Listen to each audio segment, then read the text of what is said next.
That's it. All right. When threading this machine to do stamps, the easiest thing to do is get this out of the way and get this out of the way, off to the side.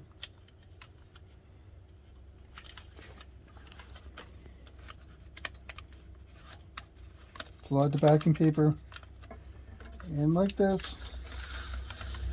Make sure you got enough tabs peeled off to make it easier to thread or stamps. Now I'm going to slide it down a little bit more.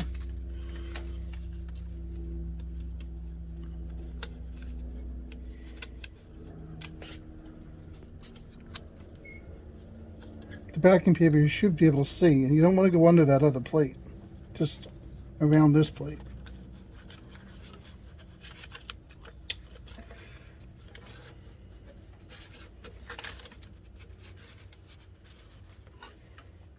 Up under the roller.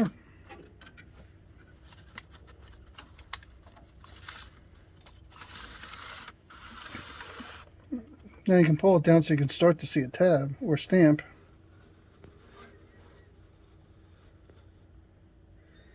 So I can start to see one peeling off there. Lock in the pressure roller. Let's put this guy back over. Not too tight, that's going to rip it. Put your roller back on.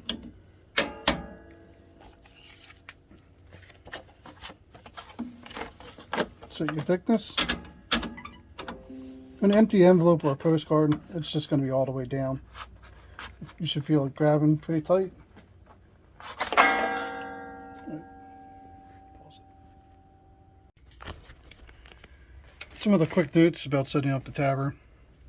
Usually for regular empty envelopes, your media thickness is going to be all the way down, so fully, maybe up a notch or so. So fully clockwise. Make sure the label pressure is turned off and not on.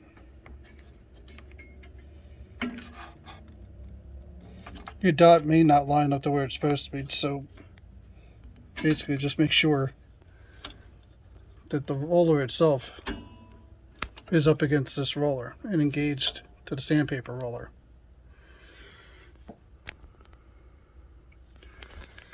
You have a thickness adjustment and pressure adjustment right here. You can loosen that up. That changes the angle and how much pressure is down on this bar. So if I pull this lever forward, it gets tighter. So I'm going to pull it forward and then I'm going to lock that knob in.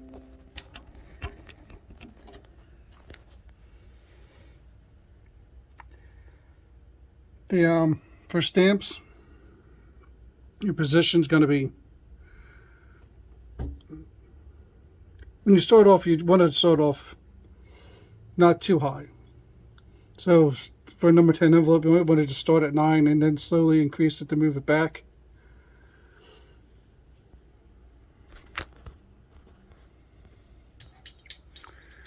The separators, see, we were stamping something a little bit wider. We're still going to use on the outside too.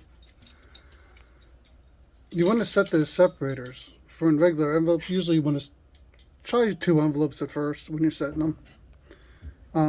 If you're getting no gap in between the envelopes, then you might want to try 1 envelope. Having it too tight will cause the stamp to move around on the mailer. Alright, set in the label sensor.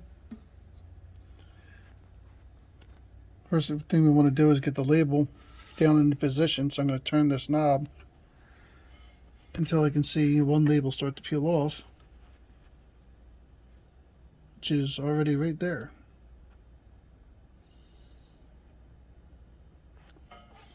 I'm going to come around to the back. In some cases, it's on the back of the machine for some older models. I'm going to follow the instructions here. Basically, it has you turn this all the way down.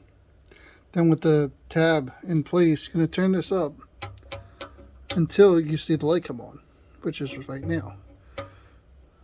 So in this case, at 5 it came on. It's going to come back over, and I'm going to back the tabs back out about 2 inches.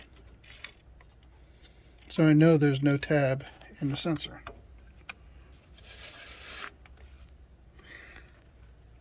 And go back here. I'm going to turn this until it comes on again.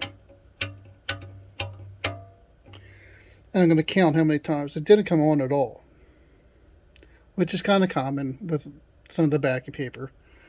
So I'm going to get halfway in between that point. Since that was 7 clicks, I'm going to go back 3.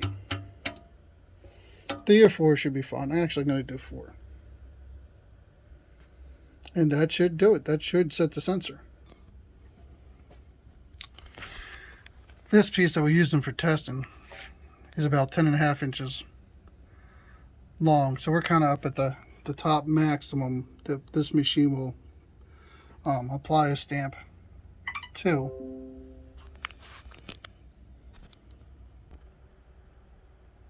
When you go to put them in the feeder, fan them back like that. It's also even easier if you actually take the first one and just put it in there so it's up under the separator when you start. That way none of the other pieces get stuck up underneath there. So take a stack.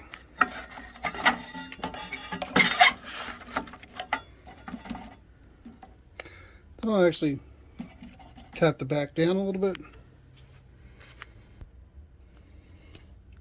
And let's hit feed.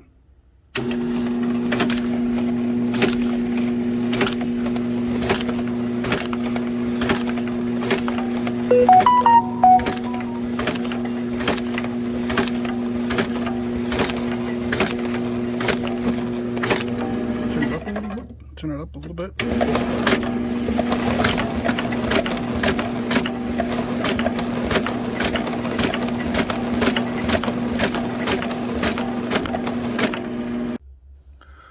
One thing we do from some clients is add extra rollers on this assembly. Usually we'll do that if you're doing a thin piece where it's going through the machine and it's only hitting one set of rollers and not both sets, or glossy stock where the label or stamp isn't staying consistent. It's creeping up the piece. We add some more rollers in there so it's got more downward pressure. So it's pressing it down on those rollers a little bit better. I'll probably try to link these extra rollers in the comments so you can order them online if you choose to add them on.